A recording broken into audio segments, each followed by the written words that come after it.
Hello and welcome to Strait Talk. I'm Yusuf Erim. For decades, the Gulf was seen as one of the world's most important energy corridors. But the Iran war is now forcing governments, markets, and investors to ask difficult questions. How secure is the region really? And as risk grows, countries like Türkiye see opportunity. Engin Savcın has more. Tens of billions of dollars in damage have already been inflicted across the Gulf. But the real economic shock may still lie ahead. The war's biggest impact on the global economy may come from one critical stretch of water, the Strait of Hormuz. Just 33 kilometers wide at its narrowest point, the corridor carries nearly 20 million barrels of oil a day, roughly a quarter of the world's seaborne trade. More than 112 billion cubic meters of LNG also passed through the strait last year, nearly a fifth of the global total. Now, war has turned this choke point into a commercial risk. And there is no easy detour. Saudi Arabia and the UAE have pipelines that bypass Hormuz, but capacity is limited. What we've seen so far has not really impacted markets, believe it or not, because countries have been drawing down on storage, but we're now heading towards a real crisis where the actual material loss from the market is going to be felt, and that's going to be significant. The first economic shock started in the Gulf, and it only escalated from there. Fuel prices skyrocketed, shipping costs surged, with insurers refusing to offer coverage. That pressure spilled into transport, manufacturing, farming, and food prices. Asia, the main buyer of Gulf energy, was hit the hardest. The International Energy Agency says around 80% of the oil and oil products moving through Hormuz in 2025 were headed to Asian markets. Almost 90% of LNG volumes also went east. For China, that means higher input costs for factories and shipping. For India, pressure on fuel imports, fertilizers, and household inflation. And across energy importing countries in Africa, the impact can be even more severe. But the longer-term impact of the war is something harder to measure: reliability. If the Gulf infrastructure can be hit, delayed, or made commercially unreliable, then investors will begin to price the region differently. And as US-linked assets come under threat, Gulf states may begin questioning Washington's security umbrella, accelerating the search for other options. Türkiye wants to position itself as one of those alternatives. Reuters reports more than 40 companies, mostly from East Asia and the Gulf, recently contacted the Istanbul Financial Center, the country's main economic hub, about moving or expanding operations in Türkiye. The center expects occupancy to reach 75% by the end of the year, with around 40,000 workers. Türkiye also has 19 active free zones designed to attract export-oriented investment, foreign capital, and international trade. The government is expanding incentives too, including tax exemptions and a reduced 9% corporate tax rate for some manufacturing exporters. As the Gulf looks riskier, Ankara wants Türkiye to be seen as a more stable hub for finance, logistics, and regional trade. The Strait of Hormuz is no longer just an energy choke point. It is reshaping how governments and investors think about risk, trade routes, and regional alternatives, and is setting Türkiye up as a possible safer solution. So as investors search for safer alternatives, can Türkiye turn regional instability into strategic opportunity? Engin Savcın, Strait Talk. For more, joining me now from Istanbul is economist Bilal Bağış. From London, economist Vicky Pryce, a former joint head of the UK's Government Economic Service. And from Sydney, Mark Humphery-Jenner, Associate Professor of Finance at the University of New South Wales. So the war in Iran, we've been talking about it a lot, but I want to talk a little about the price tag today, what it's costing the global economy, and I'm sure we've all felt it in some which way, shape, or form. I feel it when I go to the gas station to fill up the tank, but we're going to take a deeper look into it. Bilal, I want to start with you. The simplest question, what's the global cost right now, and how would you go about calculating it? Well, the AI industry is surely booming, but the costs are much higher, of course. And in addition to tens of trillions of short-term direct costs to the US and even to Iran and China, the shorter to longer-term impacts will likely include much higher inflation, a little weaker growth rates, tighter monetary and financial conditions, cost of finances and balance sheet shrinking nowadays, they are being talked about, rising debt, financing costs for global economy, supply chain disruptions, and new corridor and trade route alternatives, and search for new, safe, competitive alternative routes and havens for capital especially. World economies, including Türkiye, in the meantime, they are actually nowadays working on alternative connectivity routes to these vulnerable traditional routes and amid the ongoing risks and disruptions to conventional maritime and land trade routes. And the trade routes, the traditional ones especially, those that are going through Russia, the North Corridor, Iran and southern maritime routes, they are inactive and disrupted due to this war and the geopolitical tensions. Hormuz, the Red Sea risks, they are likely to persist even in the future, to some extent at least. And alternative stable hands are getting importance, actually. And despite the negative impacts over energy and other crucial minerals, intermediate good prices, for example, due to this war, these tension, it has actually also reminded about the Turkish efforts to bolster its financial, economic, trade, transit, and even energy hub roles. So Turkey is accordingly emerging as a new safe haven, I would say, a new regional hub. And the country is aiming to further strengthen its strategic geopolitical central position and reposition itself as a new safe transit, trade, energy, and financial hub. So despite the rising fuel prices, decreasing subsidies that are leading to high costs for all, Turkey needs to be extra cautious, actually, taking into account all these realities. Vicky, I want to ask you, who are the big losers? I mean, obviously everyone's losing, or almost everyone's losing, but it seems that some countries are really taking a hit. If you had to identify 2 or 3 big losers, who would they be? Well, you look at Asia in particular, where Japan and others, of course, and Korea have to import an awful lot of their energy.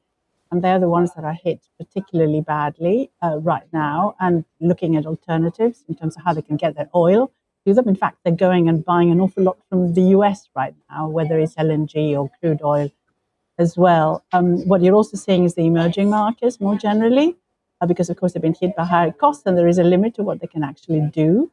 And they will need an awful lot of support from the IMF, the World Bank, who have already actually expressed the willingness to move in and give some assistance, which is absolutely essential. And I think lots of other countries may need to help them as well.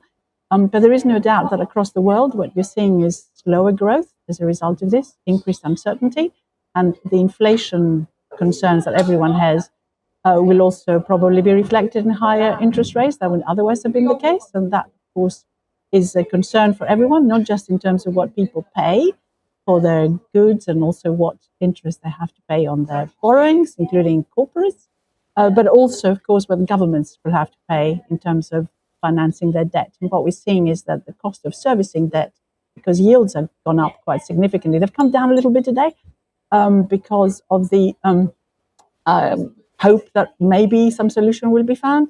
But what we're seeing is that bond yields have gone up, which means that the cost of debt by governments has increased hugely, which means there's a limited amount of support that they can give directly to their economy on the fiscal front. Mm-hmm. Mark, the exact opposite of the question to you. Who are the big winners? Are there any winners? Well, I guess in terms of winners, it's a relative question, but I'll give you perhaps a slightly controversial pick as my biggest winner from this one, and that is, in fact, the United States. And that sounds a little bit paradoxical, given that the US effectively initiated or catalyzed the conflict. But the reason I say that is the United States has become a large oil net exporter, meaning that the high oil prices in fact, to some extent, benefit the United States. And in addition to this, the United States has created disruption in the world insurance market. In particular, we saw insurance being withdrawn from myriad shipments in the light of the Strait of Hormuz having this conflict. However, the United States has moved to attempt to step in. Now, that's been a little bit hit and miss, but the decision there to engage in some insurance means that effectively what was almost a near monopoly on some of that international shipping insurance has been slightly broken up. The United States as well has to some extent been able to demonstrate perhaps security, I'll call it greater security strength relative to Europe. Which again has put it in a better position relative to Europe and the United Kingdom. So I'd say they're probably the biggest winner from this, at least at the moment. Perhaps a side winner of this, or at least a side country that has not lost as much as anticipated, has in fact, ironically again, been Iran, because the regime's objective function here is really to stay in power, and they've been able to do that so far, although clearly at great cost to the citizenry and to the prior administration as such as it was. Mm-hmm. Bilal, when we look at what's been happening over the past 2 months, if you were talking to central bankers or finance ministers, what advice would you give them to be able to insulate their respective economies from future shocks like this? Are there steps that could be taken or precautions that could be taken to safeguard economies? Or is this contagion something that cannot be prepared for because you have something like energy obviously being affected? Well, it's actually pretty difficult to deal with this type of shocks, the supply side shocks, especially for central banks, for policymakers. But still, of course, there is a lot policymakers can still do, including the central banks. If we talk about the Turkish case, for example, Türkiye has recently been at the center of attraction, actually, for financial markets, for the real economic activity as well. And it basically is the country is basically offering opportunities in terms of its cheap assets and huge potential, taking into account its strategic position and infrastructure that has been built in the past few decades, the stability and security, even financial-wise. And thanks to especially its cheaper assets and favorable business opportunities and even the NATO security, Turkey is offering both financial opportunity and stability, as well as recently emerging as a safe and stable alternative for businesses, for investors, and policy decisions. They will also positively affect this process, the ongoing process, hopefully. And Turkey actually has indeed been long trying to boost its position as a new rising investment hub, as an energy and logistics center. And the country is taking actually a multi-layered step to attract especially foreign investment, FDI, and plus the war in Iran, the regional geopolitical risks that we're talking about, the negative impacts over conventional regional investment hubs, including Dubai and others. It has also created new opportunities and strengthened this position, especially for the Turkish case. But Turkey is also using new financial incentives like lower taxes, subsidies, in addition to monetary policy, special precautionary measures, and using broader structural reforms like regulatory simplicities, and is repositioning the country as a new regional hub and also a global safe haven potentially. Plus, I would say, looking forward, liberal investment environment, ease of entry for businesses, and a new comprehensive incentive package, they should all have boost this position that we're talking about. And Turkish authorities, they are no doubt seeking to boost country's position as a business and financial hub, aiming to promote especially Istanbul as a regional and potentially global financial hub. And Turkey, I would say, it will likely emerge as a new finance, energy, transit, and trade center looking forward. And of course, you would need much simpler and more transparent tax schemes, improved financial incentives, as in the Istanbul Financial Center case, or other macro financial stability measures like the Turkish Wealth Fund that has actually helped improve financial stability in the Turkish case. And this type of measures looking forward, of course, with the help from especially the central bank, the Turkish central bank, they would further boost Turkey's position looking forward. Mm-hmm.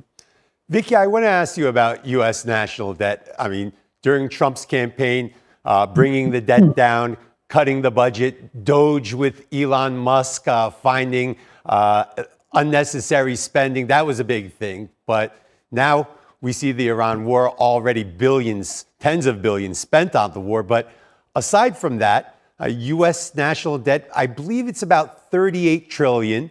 Now, I did a quick AI search just so I could have some makeshift numbers, and it looks like about 7 to 10 trillion of that's going to be rolled over the next 12 months. Now, since the war started, T-bill yields up about half a percentage point.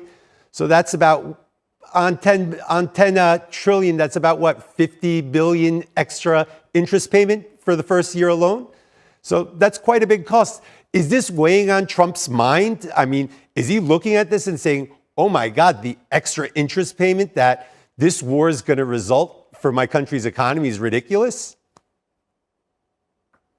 Well, I think he is, because of course what happens if those rates stay as high as they are now, so we're talking about 4.5% roughly for 10-year treasuries. As I said, they've been coming down a little bit on the hopes that maybe a permanent resolution will be found. But that, of course, means extra costs, as you're rightly saying. But it means extra costs also for mortgages, house buyers. Of course, they do borrow longer term in the US, much longer term than many other countries, but they are affected by this. And of course, if he looks at his own popularity, which hasn't done particularly well, just because of the war, I think he had hoped that maybe tariffs were going to plug some of that gap. But what we've seen is that, yes, okay, has been collecting quite a lot, but it's very small by comparison to what the cost of servicing the debt is. And I think it is indeed that and stock markets that he's looking at least that's what we're told he's looking at, and he does mention it every now and then. And he must be under pressure to see how some of those rates can come down. We've seen that also, of course, in terms of the pressure he has been putting over the last year or so to the outgoing president of the Fed, Powell, who has so far resisted lowering rates to the extent that perhaps President Trump would have liked to see. Interesting to see what happens next. But there is no doubt that when you look at yields, they are actually quite linked to what happens to short-term interest rates. If the situation improves, then we might see rates come down. But for the moment, as we all know, the markets are pricing increases in interest rates rather than drops. Mm-hmm. Mark, I want to ask you a little about the Gulf, because obviously that safe haven image, that tax haven image shattered with the war. Will that image be rebuilt or protected after the war in Iran, or you think that capital is going to fly to new destinations? I mean, it's obviously a big concern, especially for Dubai, but also other countries in the region, Bahrain, Doha, as Saudi Arabia as well, all concerned about that security image being shattered. Yes, certainly it has not been ideal for the other Gulf nations. Like you said, the UAE, it's had some strikes recently, and certainly some expats had become concerned about safety. Not all, but some. So to give you just purely anecdotal examples, I know one slightly distant relative who left the UAE, at least for a little while, back to the United States. But by contrast, a couple of my other colleagues or former colleagues, one is still in Kuwait, the other one's still in Saudi Arabia. So it's affecting different people differently depending on the exact location. So certainly it has shattered some of the perception of safety.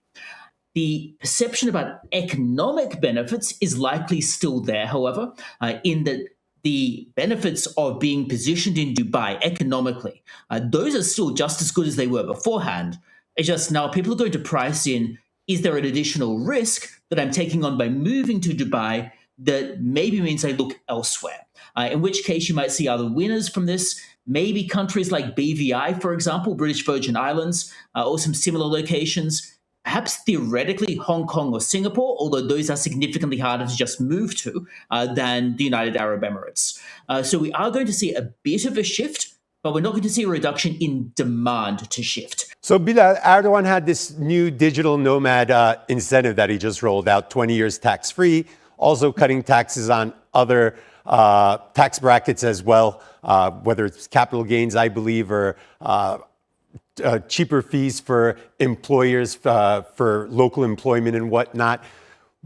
Is Erdogan trying to position Istanbul as the new Dubai, or is he going for a different image going forward? Because it does seem that he is trying to poach some of the capital flight from the Gulf.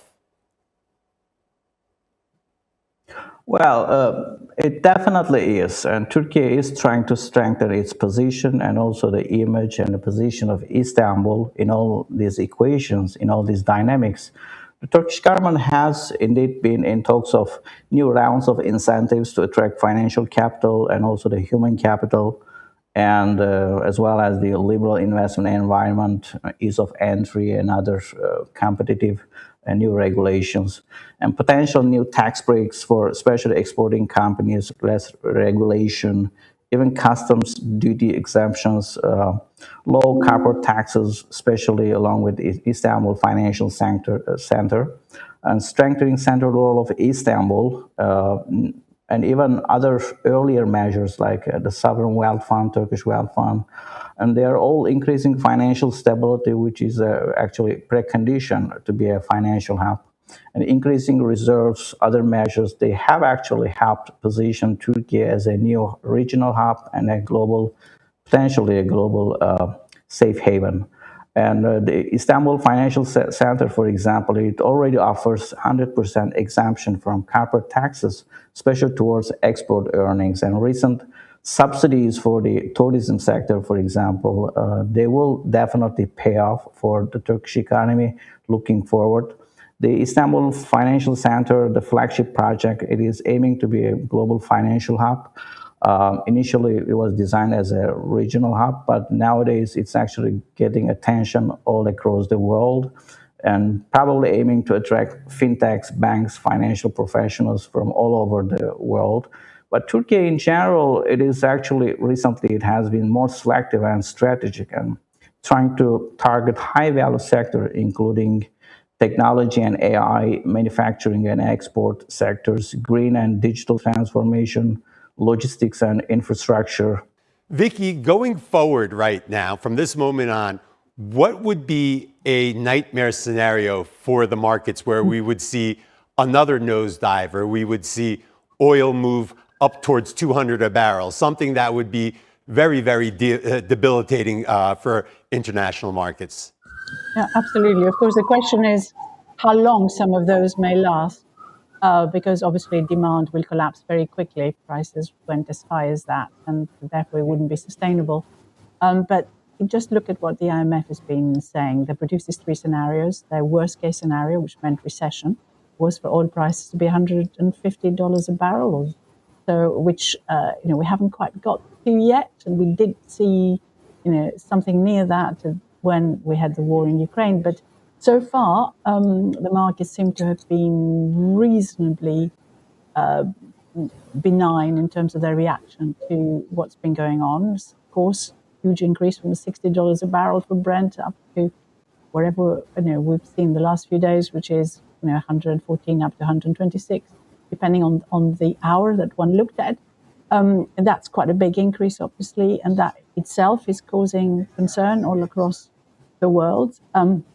But obviously, if we do get stuck with the conflict continuing, prices as high as what you're suggesting, then we are talking about a serious recession in the world. But interestingly enough, when we're seeing who has suffered, and you asked that question earlier, but when you look at the Middle East producers, you look at the Gulf, in a number of cases, of course, production facilities have been affected, refineries have been affected. In Qatar, it may take quite some time to get some of the gas sort of flowing again. And there will be a lot of cost in terms of trying to avoid the Strait of Hormuz in the future, in terms of new pipelines and so on. It is going to take quite some time, even if prices start coming down. for supply to resume where it was before. And also, I think people will look at new routes, will look to safeguard themselves. And I think it has had quite, and will have quite an impact on trade flows. And of course, Turkey was mentioned as perhaps changing its own position in terms of maybe being sort of this new hub for various shipments. But it is going to lead to a rethink in order to ensure more security in the future. Mm-hmm. We are out of time. Bilal, Vicky, Mark, I want to thank you for sharing your thoughts, your views, and helping us make dollars and cents of the war on Iran.